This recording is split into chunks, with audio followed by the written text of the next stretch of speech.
Banker is a film about unsung heroes who came together, took a risk, and changed history. hmm Tell us about your character and her place in this amazing story and what drew you to take the role. Um, well, first of all, I think it's such an important story.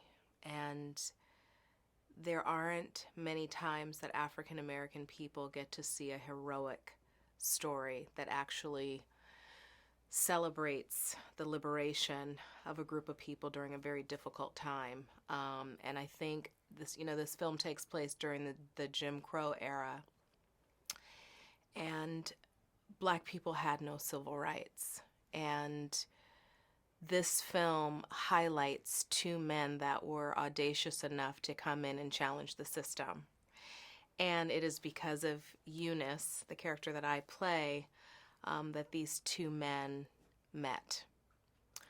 Um, I am the wife of Anthony Mackie's character, who I've been dying to work with for a very long time. And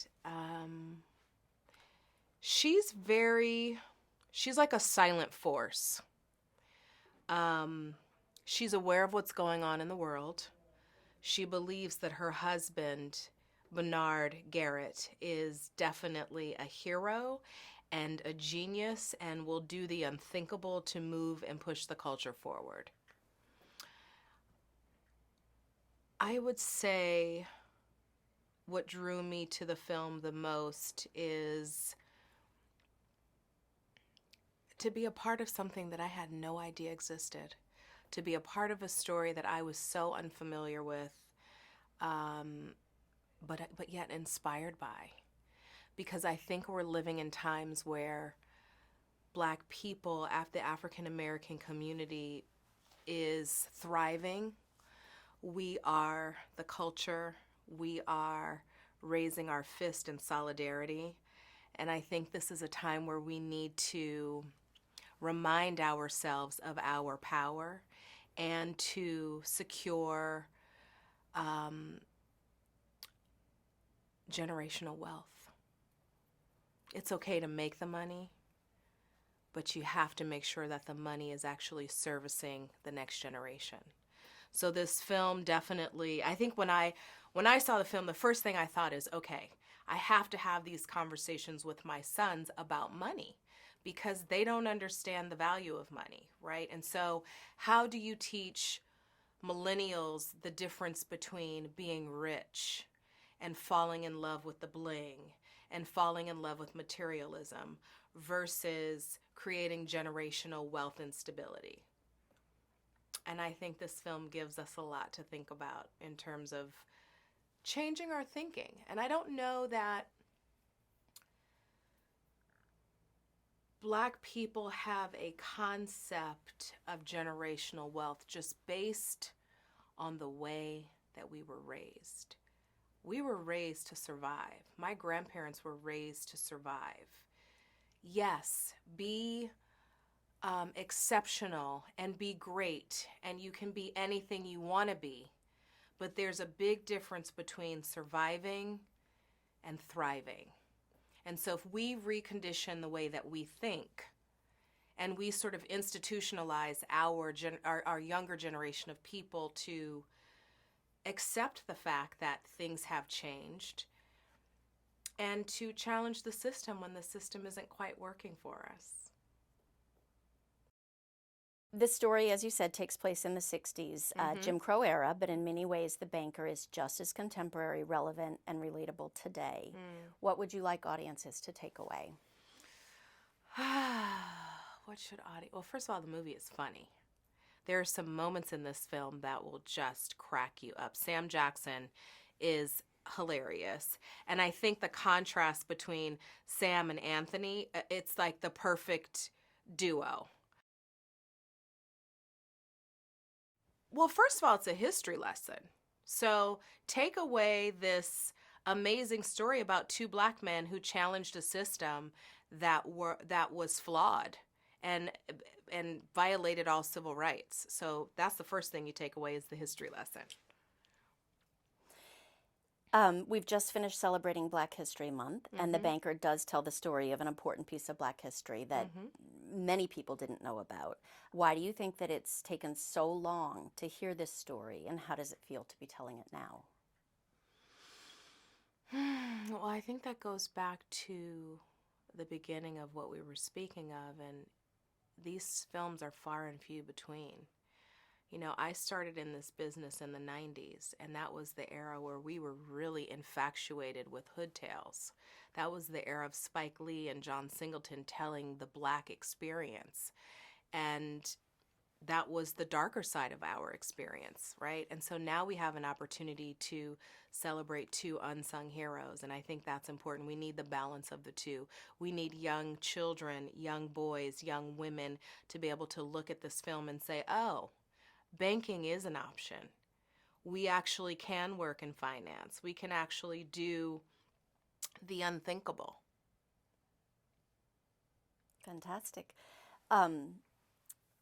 The Banker, as you said, has many funny moments. It's an entertaining movie about a group of people who defied the odds and beat a system that had been stacked against them.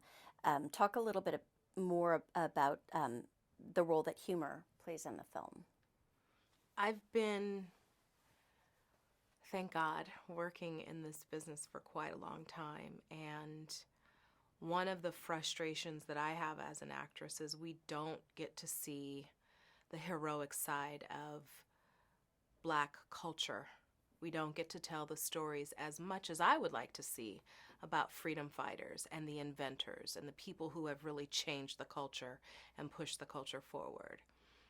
So to be a part of this, it's really, it was an amazing experience. It was not an easy film to make. We did it independently. We didn't have a lot of money, but we got an amazing cast, and everyone took a pay cut, and we just did our thing. And I think that's the beauty of working on a film like this. Everyone's doing it because they're passionate about the story, and that's the driving force behind the film is the story. And George Nolfi, he did a great job. He allowed us to have the freedom to move and change things around, and if it didn't feel authentic, we were able to change lines and sometimes even change setups if it just didn't feel like it was flowing. And I appreciate that, because you got to feel the space, you know, the space has to feel like yours when you're doing these things. No, I thought your character was incredible. She was so strong, and she's, like you said, she's a driving force. She's quiet. She doesn't need to say a lot, but she was the driving force. And, you know, you'd say something about women or something about to encourage him in his strength, even at his lowest point. You know, her words really drove that character, drove Anthony Mackie's character. I think Black women, we are expected to be so many things. We are expected to, especially during that time, we were expected to be mothers, nurturers, prayer warriors, wives, cook, clean, take care of the babies, and it hasn't changed. The difference is we were not free. So to do all of the things that Black women were expected to do during a time when we were not really free, the burden was very internal. And I think finding joy in anything was something that we had to really search for. So most Black people turn to religion and singing and something to keep their spirits light. And so when I signed on to play this character, I started really thinking about the difference between how I would handle something versus the way Eunice would handle something. And there's a big difference, because Eunice couldn't afford to be direct and truthful to herself, but maybe not in every situation.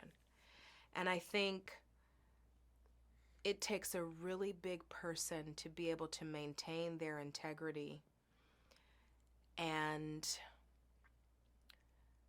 be thoughtful and careful and clever in terms of how they dealt with political injustice.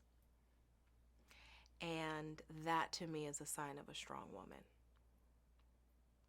Can you share a memorable experience or anecdote from filming? Oh my gosh. So George Nolfi, he would say to me, no, no, no, no, you can't. Let's do another one where I don't see any anger. And I'm like, what are you talking about? I'm not angry. This is just me being a woman. No, but just less expression. And I'm like, what are you talking about? I am a Black woman. We are expressive. It was easier to explore that part of Eunice when I was in the quiet scenes with Anthony because we had a groove and a chemistry. But when you talk about like the scenes between me and Nicholas Hoult, when I'm basically saying to him, like, we put you on. Don't forget where you came from. We taught you every single thing you know.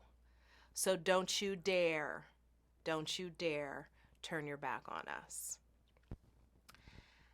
Those scenes were challenging for me because I wanted to just get in there, you know. But I realized that during those times, women were very careful in the way they managed and handled things. So it was good. I felt like I grew as an artist, you know.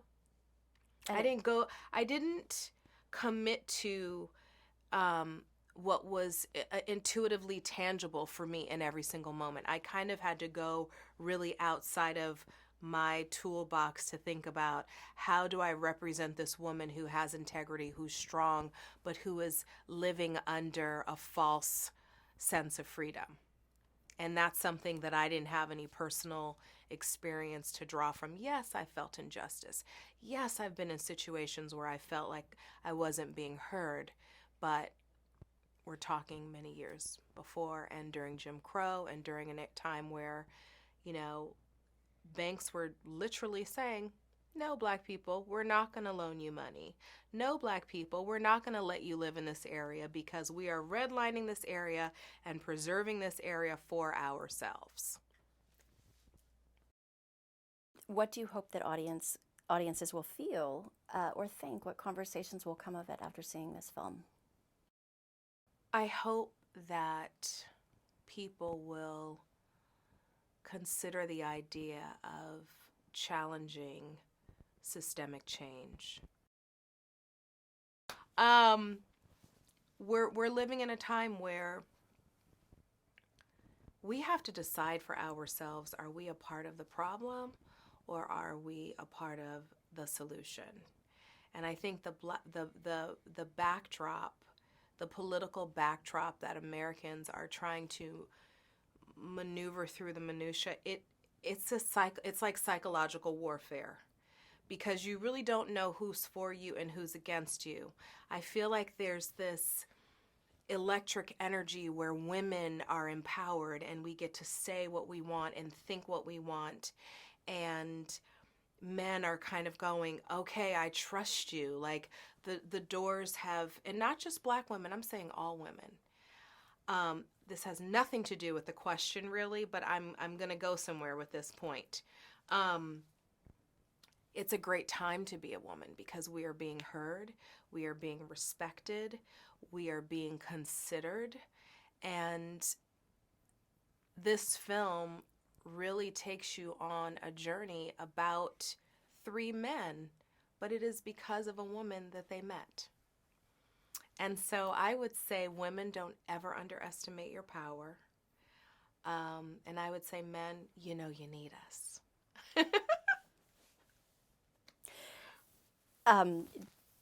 Do you want to go back to talking about what you hope audiences will take away from it? Sure. How you want them to feel? Yeah.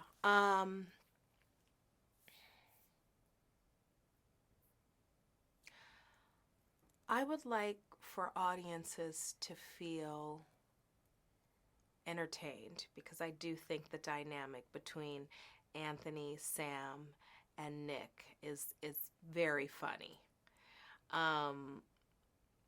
But to take away the idea that the impossible is actually possible, and sometimes you have to be a rule breaker to initiate change. And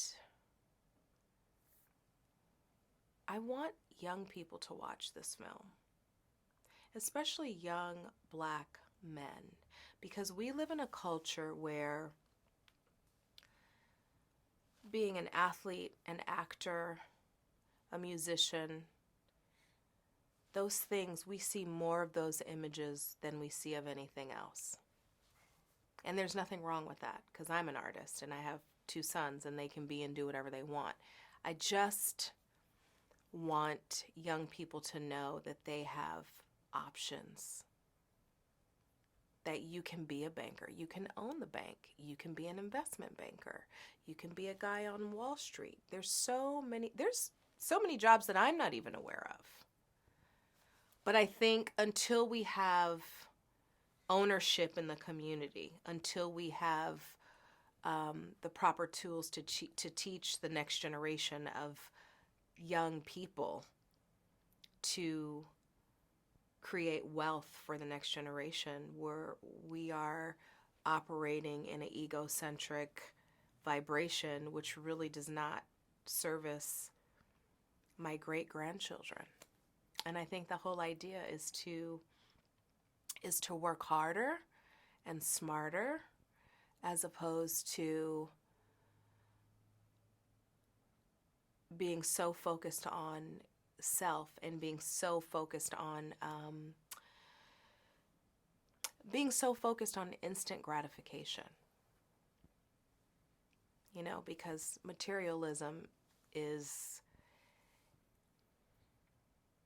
suicide when you talk about generational wealth. Those 2 things don't go together at all.